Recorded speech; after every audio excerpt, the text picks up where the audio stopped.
Hello everyone, welcome back. I mentioned in a previous video that we was going to do a what's in the bag, but a little bit of a different what's in the bag. So today this is what's in my camera bag. This is the equipment that I use in order to make these videos. So let's get into it.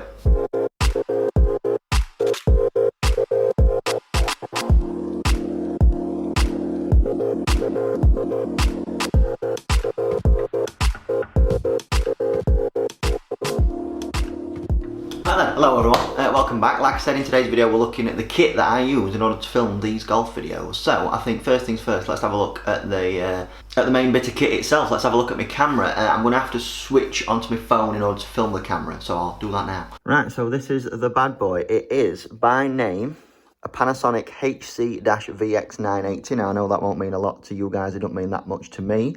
Main reasons as to why I got this camera was the one that I had before, there wasn't capacity to plug an external microphone in, as you can see I have done here. Now this is the Rode Audio Mic Go, I believe it's called, and I'll get to my other microphones and audio equipment a little bit later on, but that is the main attachment that I use when I go out onto the course, this one here. You can see that it is a mirrorless camera, and by that I mean I'm able to flip the screen round so I can use it as like selfie mode or not selfie mode, depending what I'm shooting. And yeah, big features for me. Obviously it's 4K, external microphone options, that's a clip that I use for my tripod. Proper good quality. I mean, sound quality is the main thing that I was looking for when I got this camera, but from the one that I had before, that's where the memory card clips into. Big thing for me was the ability to get the external microphones in. So yeah, that is the camera that I use. I think it retails around about £500. Link is in the description if you want to use something like this. Little strap there, so if ever I'm recording, this is how I would hold it. This is my light view, so you can see we've got a bit of a zoom going off there. Yeah, all in all, sick little camera. Right, next piece of kit, and the kind of second camera that I use on most of my videos, it is my iPhone XR. Now, I'll pull up on screen a little bit of a close-up shot so that you can see it in a bit closer detail. As you may be able to see, I have actually cracked my camera, which is not good. It doesn't affect video quality too much, it's still pretty good, but obviously it's not as good as what I would like it to be. So, like, my Panasonic is my camera number one, and my iPhone actually is my camera number two. Whenever I'm doing videos such as like ball reviews, when I'm researching whatever it is online, I tend to use my iPhone and I tend to screen record on it so that you guys can see what I'm looking at, and I play that during the video as well. So that's a little trick that I use there. I think the biggest tip that I would have for you guys if you are starting out in YouTube is just have this, just use this. You can get external microphone attachments that you can plug into the jack there. That means that your audio quality will be 10 times better than what it is just standard filming on an iPhone, and that's what I'd start with, you know. There's no need to buy these extravagant cameras that I've got. Only reason I've done that is because I've made a bit of money off YouTube and I've kind of reinvested it back in. So if you guys are starting out, iPhone is pretty much all you need.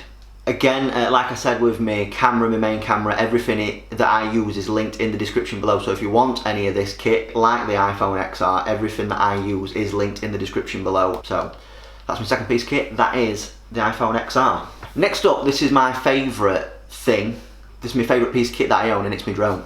This little bad boy right here is the DJI Mavic Mini. Now I did used to have a drone, it was called the Unique Breeze. It did capture in 4K, same as what this one does, but I find that the gimbal on this is just absolutely out of this world. My best piece of footage that I've captured so far was when we went up to Scotland. I got a bit round Gullen and Glen Golf Club. I'll probably put that in for you now. You could just see that the picture quality is absolutely unparalleled.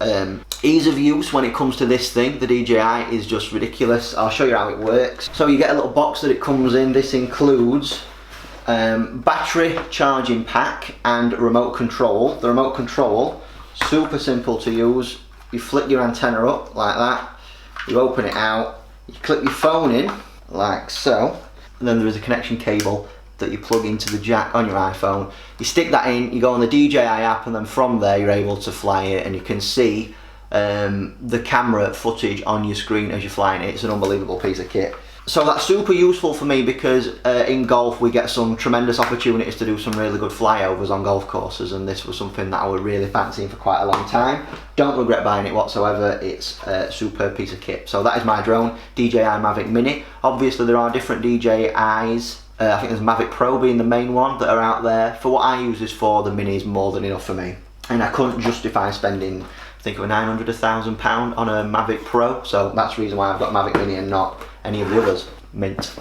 Okay, next up, let's have a look at the microphones that I use. So, current one that we've got, current one that you can hear me through is the Rode AudioMic Go. When I go out onto the golf course, because it's very blustery and very windy sometimes, I need something that's called a dead cat. That's this little bad boy. So the way that it works is that it clips onto your microphone. You kind of put this sleeve over where the normal microphone is, and it does a lot of noise cancelling, which is really good for when we're on course, doing course vlogs, doing instructional videos on course, because in England, as you guys may know, it does tend to get very windy quite a lot of the time. So that's my dead cat for my Rode AudioMic Go. When I'm doing the more intimate stuff, or when I'm doing a video where I want you guys to hear me even though I go quite far away from camera, I use a microphone setup called the Rode Wireless Go, and that's this. So we have a transmitter that clips on to my camera. This is all via Wi-Fi, I do believe, as well, and then we've got a transmitter that clips onto me like this. So basically wherever I go, and I think it's got about 100-yard range, you could hear me through this little lapel mic, as it were, when this transmitter's clipped on and everything's synced up. One thing that you can get, that I've not got on me at the minute, is a little, a bit similar to how the dead cat works, a little bit of a sound muffler that eradicates a bit of wind noise when you're out there on golf course. Or, even better than that, this is an extension of the Rode Wireless Go. I have got a proper bespoke lapel mic. So the way that this one works, again, your transmitter goes onto your camera, but then with your lapel mic, you can stick this onto your belt or something like that, clip your lapel mic in as so, and then wear this almost like you're a radio presenter for BBC Radio 1 Extra and you're covering some grime. So that clips on like that. A couple of advantages, it looks a little bit more professional. You haven't got this big bulky thing that you're sticking on you, and when it comes to like sound cancellation and stuff like that, it's pretty good as well. So that's my wireless microphone setup. I know a lot of other golf guys use Sennheisers, but again, value for money. These did seem to be quite expensive when I first bought them, but value for money wise compared to other wireless microphones, I think they're very much up there. And with the lapel mic as well, I think it's a good little system that I've got going there. So this is my audio setup. We've got Rode Wireless Go, dead cat if it gets windy, and I've also got Rode Wireless Go for when I want that sound just a little bit crisper.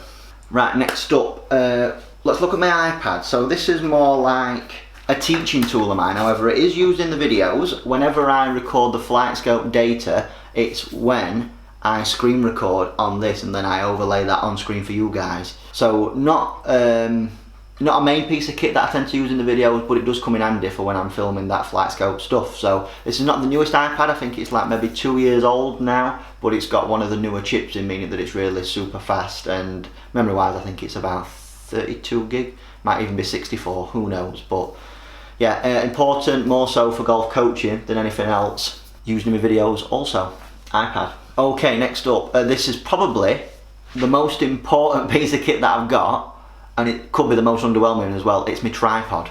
So this is what my camera has just been standing on. When it comes to making golf content, this is a big necessity because I ain't obviously got a cameraman, and I do need something to hold my camera sturdy as I'm out there on the golf course. I've used several tripods up to now. This is the best one by an absolute mile. So it is the Zome. Again, this is linked in the description.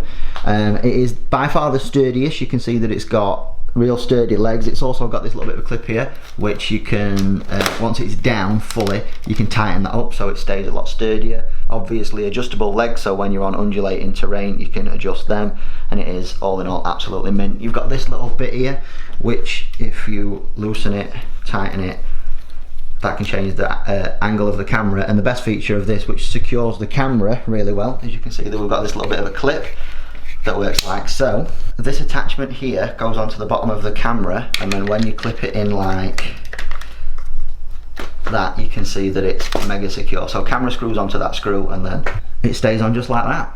Okay, and last but not least, this is the device that I do all my editing on. I edit with iMovie. I actually had the free trial for Final Cut Pro, and I found that it was just a bit too complex and a bit too intricate for me, especially when I'm trying to get videos edited as quickly as possible. So using iMovie, this is a Apple MacBook Air, and yeah, I've never edited on anything else. So if you put me on a Windows computer and give me Adobe, something like that, I would not have a clue how to do it. So I've learned everything that I know through iMovie pretty much, and through Apple.